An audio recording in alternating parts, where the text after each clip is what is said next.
အားလုံးမြင်ကြပါခင်ဗျာတက်ဂီတာ channel နဲ့ပြန်လည်ကြိုဆိုလိုက်ပါတယ်ကျွန်တော် channel နဲ့ဘူးသွားရစရာစိတ်ဝင်စားစရာကောင်းတဲ့ကျွန်တော်မျိုးစုံအမြဲတင်ဆက်နေတာဖြစ်ပါတယ်ဒီတစ်ခေါက်မှာတော့ကျွန်တော်နေပညာကဏ္ဍကိုပြောပြချင်ပါတယ်ဒီနေ့ယူပပေးရနိုဘယ်ဆိုကွမ်တမ်ကွန်ပျူတာနဲ့ပတ်သက်တဲ့ fee ရနေရရှိသွားတာဖြစ်ပါတယ်စုအပူတေးရရှိသွားတဲ့ပြည်မများရှိသုံးကတော့ John Clark, Michael H. Deverett, John M. Martinez တို့ဖြစ်ကြပါတယ်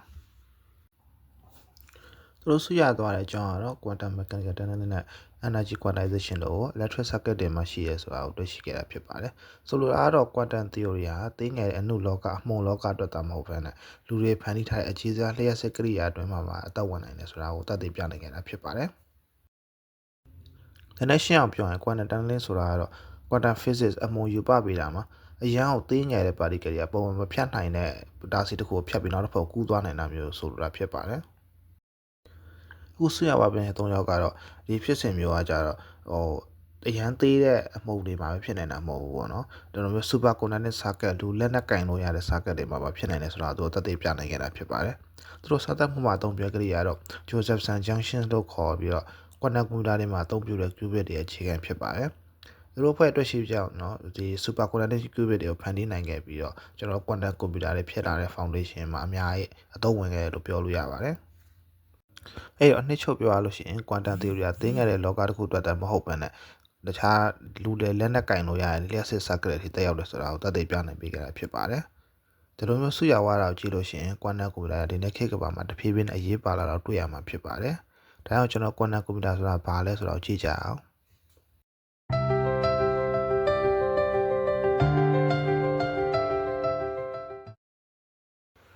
quantum computer ဆိုတာကတော့တာမန် computer နဲ့မတူဘဲနဲ့ quantum physics ရဲ့သဘောဝါတွေအသုံးပြုဖန်တီးထားတဲ့ computer ပဲဖြစ်ပါတယ်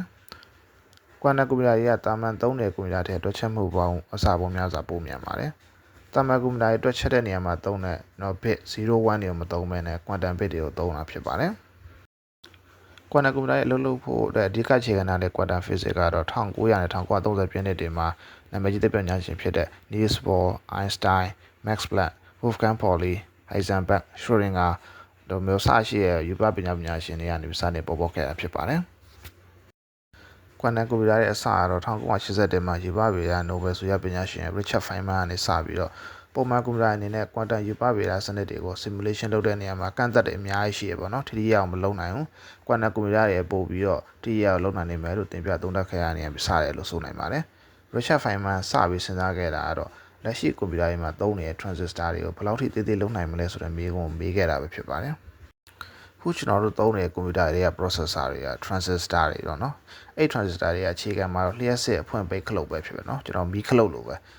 အရန်သေးလာတဲ့ခါမှာကျတော့လျှက်စစ်စီရဲ့ electron တွေကိုကောင်းကောင်းမတားနိုင်တော့တာမျိုးဖြစ်လာနိုင်တယ်ပေါ့နော်။ဒါကြောင့်အရန်သေးလာတဲ့ခါမှာ efficient အဖြစ်ဆုံးလျှက်စစ်အဖွင့်ပိတ်ခလုတ်က atom ပဲဆိုပြီးတော့တွေးပြနိုင်ခဲ့ပါတယ်။အဲ့တော့ Richard Feynman သူပြောချင်တာကတော့เนาะအရသေးငယ်လာတဲ့အချိန်မှာဆိုလို့ရှိရင် quantum mechanics ကိုအသုံးပြုနိုင်တဲ့ quantum computer တွေကိုအသုံးပြုလာမယ်ဆိုပြီးတော့သူကတင်ပြခဲ့တာဖြစ်ပါတယ်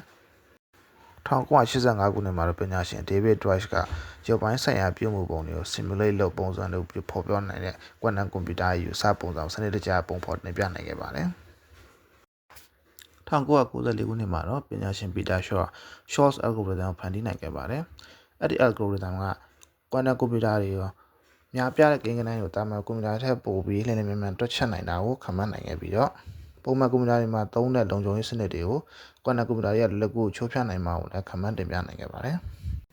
1996ခုနှစ်မှာတော့ Lev Grover's ရဲ့ Grover's algorithm ထပ်မံထွက်ပေါ်လာပြီးတော့ database တွေရှာတာကိုပိုပြီးအရှင်းမြန်မြန်ဆောင်ရွက်လာနိုင်ပါတယ်အဲဒီနောက်1990ဝန်းကျင်တွေမှာတော့ quantum computer ရဲ့အခြေခံဖြစ်တဲ့ quantum bit တွေကို ion trap တို့ nuclear magnetic resonance စတဲ့နည်းပညာတွေသုံးပြီးတော့လက်တွေ့သုံးချနိုင်မှုကြိုးပမ်းလာကြပါတယ်။ပထမဦးဆုံး quantum computer လို့ပြောလို့ရတဲ့2 qubit ရှိတဲ့ quantum computer ကို1998ခုနှစ်မှာ IBM ကုမ္ပဏီ UC Berkeley, MIT, Oxford, Stanford စတဲ့နာမည်ကြီးတက္ကသိုလ်တွေရဲ့ပညာရှင်တွေဝိုင်းပြီးဖန်တီးတည်ထွင်နိုင်ခဲ့ကြပါတယ်။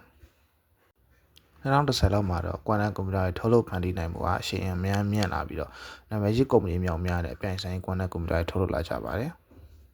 ခုကျွန်တော်ရိုးရိုး computer နဲ့ quantum computer တွေအဓိကပါကွာလဲဆိုတာကိုပြောပြပေးမှာဖြစ်ပါတယ်။ပထမဆုံးကွာတာကတော့ quantum computer တွေက qubit ကိုသုံးတာဖြစ်ပါတယ်။ပုံမှန် computer တွေက bit ကိုပဲသုံးတာပါ။ bit ဆိုတာကတော့electronic circuit တွေကအ ဖွင့်ပိတ်ဖြစ်ပြီးတော့10ပေါ့နော်လျှက်စစ်ရှိရနဲ့မရှိရတစ်ခုမဟုတ်တစ်ခုပဲဖြစ်နိုင်ပါတယ် qubit ကတော့ quantum superposition ကိုသုံးတာဖြစ်ပါတယ် quantum particle တွေက0 1တစ်ပြိုင်တည်းဖြစ်နေနိုင်တာဖြစ်ပါတယ်ကျွန်တော်တို့ဥပမာလေးနဲ့ပြောရရင်ဟိုတင်ကားပြလို့ပေါ့နော်တာမန်ကွန်ပျူတာတွေမှာခေါင်းတာမဟုတ်ပန်းပဲဖြစ်နိုင်တယ်ကွမ်တမ်ကွန်ပျူတာတွေမှာတော့တင်ကားလဲပြီးတော့ရှိနေတယ်လို့ဖြစ်ပါတယ်ခေါင်းပန်းတစ်ပြိုင်တည်းရှိနေတဲ့ပုံစံမျိုးပေါ့နော်ဒုတိယကွာခြားတာ entanglement ဖြစ်ပါတယ် qubit တွေကိုကျွန်တော် quantum နည်းနဲ့ entangle လုပ်လို့ရတယ်ပေါ့နော် entangle ဆိုတာတော့တစ်ခုနဲ့တစ်ခုချိတ်ဆက်နေတာလို့လွယ်ပြောလို့ရပါတယ် qubit တွေက entangle ဖြစ်နေလို့ရှိရင်ကွာဝေးဘလောက်ပဲကွာတစ်ခုနဲ့တစ်ခုချိတ်ဆက်နေနေတာဖြစ်ပါတယ်ဒါကြောင့်မလို့ပုံမှန်ကွန်ပျူတာတွေမလုပ်နိုင်တဲ့သတင်းချက်လက်ဖလှယ်တာမျိုး quantum ကွန်ပျူတာတွေကလုပ်နိုင်ပါတယ်တတိယချက်ကတော့ parallelism ဖြစ်ပါတယ် quantum particle က superposition လို့ခေါ်တဲ့တစ်ပြိုင်နက်တည်းမှာနေရာအများရှိနေတဲ့ကွန်သက်တွေရှိပါတယ်ဒါကြောင့်မလို့ quantum ကွန်ပျူတာရဲ့တွက်ချက်မှုတွေအများကြီးတစ်ပြိုင်နက်တည်းလုပ်နိုင်ပါတယ်တာမန်ကွန်ပျူတာရဲ့တစ်ချိန်မှာတွက်ချက်မှုတစ်ခုကိုဆောင်ရွက်နိုင်တာဖြစ်ပါတယ်ကျွန်တော်တို့အခုလက်ရှိသုံးတဲ့ကွန်ပျူတာတွေကကျွန်တော် processing power အများမြင့်လို့သူကချက်ချင်းတစ်ခါလေးတွက်တယ်လို့မထင်ရပါဘူးเนาะဒါပေမဲ့ပုံမှန်ကျွန်တော် basic ပြောမှဆိုလို့ရှိရင်သူကတစ်ချိန်မှာတွက်ချက်မှုတစ်ခုပဲလုပ်နိုင်မှာဖြစ်ပါတယ်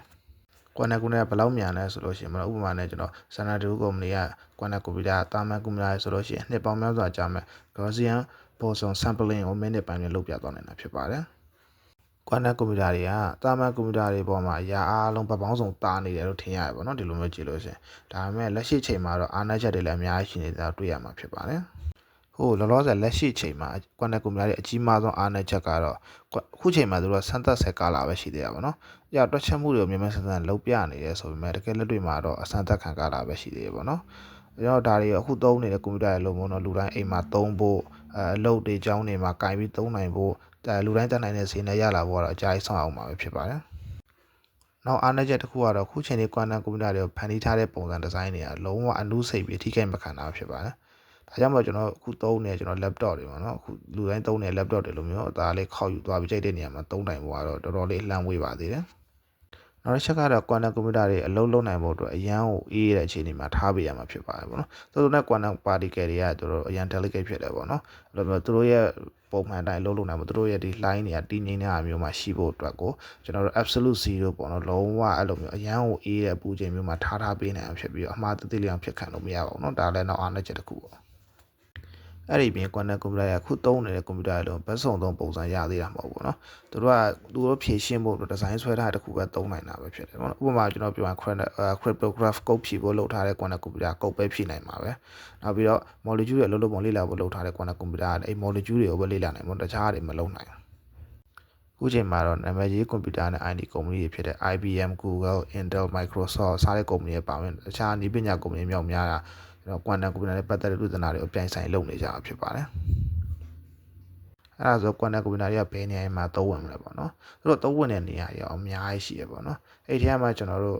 ့အရေးကြီးဆုံးလို့ထင်တဲ့အခုလက်တလောတွေမှာပေါ့နော်အဲ့လိုအရေးကြီးဆုံးလို့ထင်ရတဲ့အကြောင်းအရာတွေကိုကျွန်တော်ပြောပြပေးအောင်ဖြစ်ပါတယ်ကျွန်တော်လက်ရှိမှာပေါ့နော်အားလုံးတို့အရေးကြီးဆုံးအသုံးဝင်နိုင်တဲ့နေရာကတော့ cryptography ပဲဖြစ်ပါတယ်။နောက် cryptography ဆိုတာအလွယ်ပြောရလို့ရှိရင်ကျွန်တော်တို့သုံးနေတဲ့ computer တွေ Facebook လို account လိုမျိုးလုံးလုံးကျွန်တော်သုံးလို့ရအောင်အဲ့လိုမျိုး password တွေနဲ့ကာကွယ်ပေးတဲ့စနစ်ပဲဖြစ်ပါတယ်။တကယ်လို့ quantum computer တွေကခုထက်ပိုပြီးတော့အဆင့်မြင့်လက်တွေ့သုံးလာနိုင်မယ်ဆိုလို့ရှိရင်လက်ရှိကျွန်တော်တို့ကာကွယ်ထားတဲ့ cryptography တွေအလွယ်တကူချိုးဖျက်နိုင်မှာပဲဖြစ်ပါတယ်။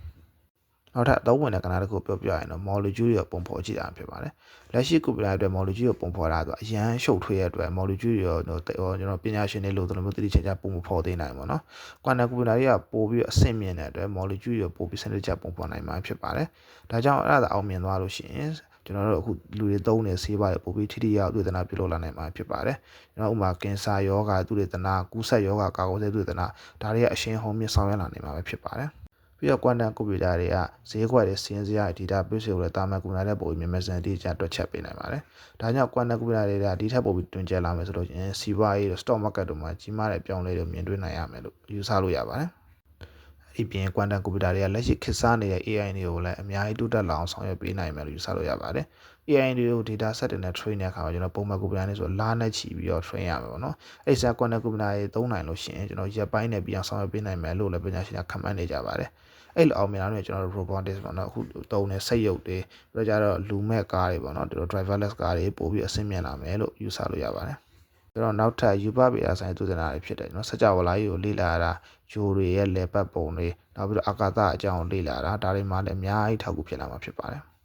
ဒါကတော့ quantum computer တွေအသုံးဝင်လာနိုင်မဲ့အခြားကဏ္ဍတွေကအနည်းငယ်ပဲကျွန်တော်ဖော်ပြတာဖြစ်ပါတယ် quantum computer တွေက computer လောကရဲ့နောက်ထပ်အဆင့်တစ်ခု evolution တစ်ခုလို့ခန့်မှန်းနေကြပါတယ်ပေါ့နော်2030နောက်ပိုင်းမှာ quantum computer ကကျွန်တော်အခုရှိရတဲ့ပို့ပြီးအဆင့်မြင့်လာမယ်လို့ခန့်မှန်းနေကြပါတယ်ဒါမဲ့ခုသုံးနေတဲ့ computer တွေကိုကျွန်တော်အစားထိုးနိုင်မှာတော့ကျွန်တော်တို့အချိန်တိုင်းတာတစ်ခုတွေတော့စအောင်မှာပဲဖြစ်ပါတယ်ကျွန်တော်ဒီနေ့ဗီဒီယိုလေးကဒီလောက်ပါပဲနော်နောက်ထပ်စိတ်ဝင်စားစရာကောင်းတဲ့အကြောင်းအရာတွေကိုလည်းကျွန်တော်ထပ်မံတင်ဆက်သွားမှာဖြစ်ပါတယ်ဒီလိုမျိုးဘူးစားရစရာအကြောင်းအရာတွေကိုကြိုက်နေတဲ့ဆိုလို့ရှိရင်ကျွန်တော် channel ကို like and subscribe လေးလုပ်ပေးကြပါအောင်ဝေဖန်ကြံပြုတင်ပြကြတာရှိရင်ကျွန်တော် comment မှာပြောပြပေးလို့ရပါတယ်အားလုံးကျေးဇူးတင်ပါတယ်